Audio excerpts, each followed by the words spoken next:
Have you ever witnessed a moment so shocking, so raw, that it changes everything you thought you knew in the blink of an eye? Imagine being dragged out of your car in front of your own home for the color of your skin. Now imagine you're FBI. It was just another quiet afternoon in a suburban Atlanta neighborhood. The sun bathed the streets in golden light. Birds chirped, lawnmowers hummed. Everything felt ordinary. Until Marcus Cole pulled into his driveway. A black man in his early 30s, tall, calm, well-dressed. He'd just wrapped up a debrief with federal agents downtown. He was heading home to surprise his daughter with tickets to her first dance recital. But as he stepped out of his car, smiling, phone in hand, a police cruiser screeched to a halt behind him. "Hands where I can see them."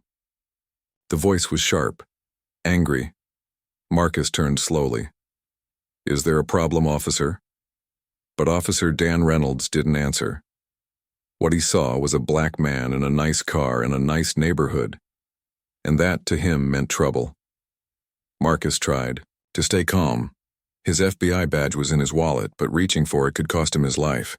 "Step away from the vehicle," Reynolds barked. "I live here," Marcus said, voice steady but firm. "You're making a mistake." Reynolds didn't care.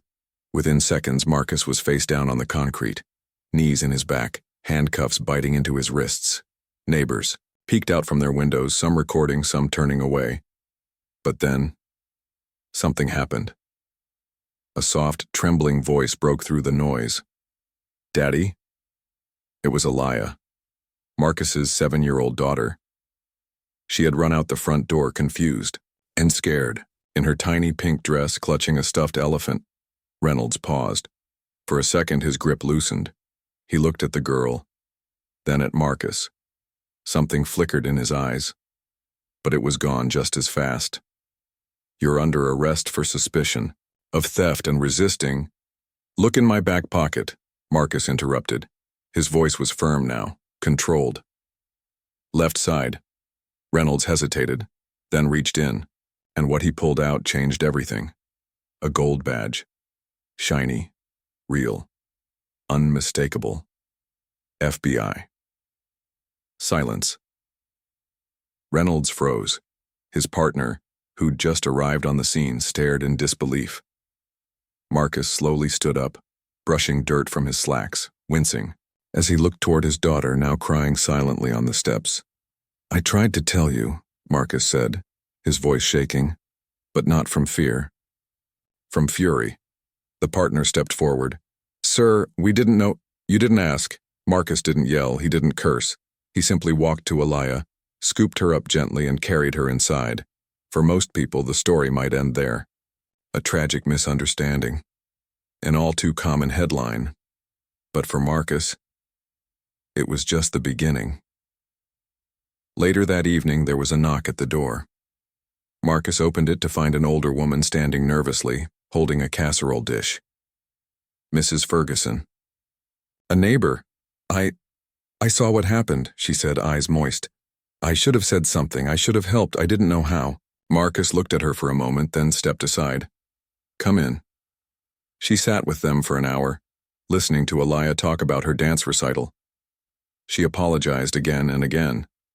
And before she left, she whispered, "You don't deserve this. No one does."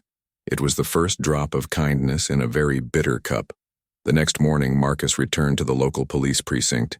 He could have raised hell, filed lawsuits, gone viral.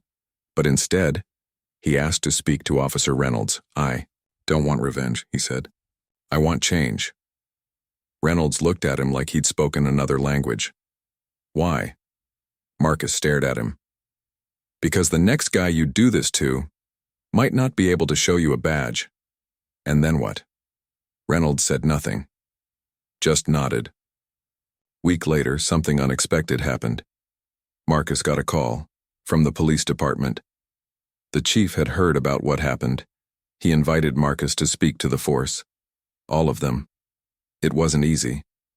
As he stood in front of a sea of uniforms, Marcus's heart pounded. He talked about growing up in a world that feared him, about working for justice and being denied it in his own front yard, and he ended with a story. Years ago, he said, a white officer found me in a park after dark. I was a teenager, scared, lost. He didn't arrest me. He didn't yell. He bought me a hot chocolate, sat with me until my mom came. That act of kindness changed my life. It's why I joined the Bureau. One moment of compassion, that's all it took. Silence, then applause.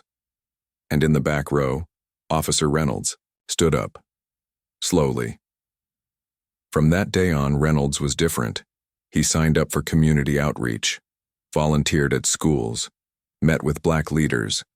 He and Marcus began talking, once a week, just talking. One day, Reynolds showed up at Elia's recital. He didn't say much, just handed Marcus a small envelope. Inside was a note. I can't change what I did, but I can start changing who I am. Attached was a donation receipt to a program helping underprivileged youth, started by Marcus himself. Reynolds stayed for the whole show, clapped louder than anyone. Weeks turned to months. Marcus's story spread, not because he shouted it, but because others did.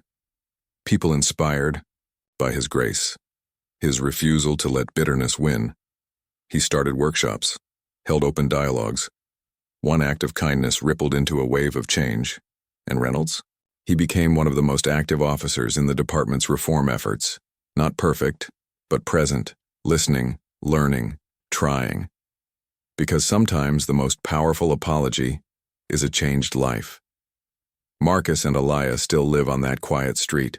The flowers bloom, the kids play, and every time someone walks by and waves, it's a reminder of what can happen when we choose empathy over ego. Because kindness doesn't just heal wounds, it breaks chains. And maybe, just maybe, that's how we change the world. If this story moved you, even a little, take a second to like, comment, and share it with someone who needs hope today. Subscribe for more true stories that celebrate the power of kindness. And if you've ever experienced or witnessed a moment like this, drop it in the comments. We read every single one. See you in the next story, where something just as unexpected is waiting.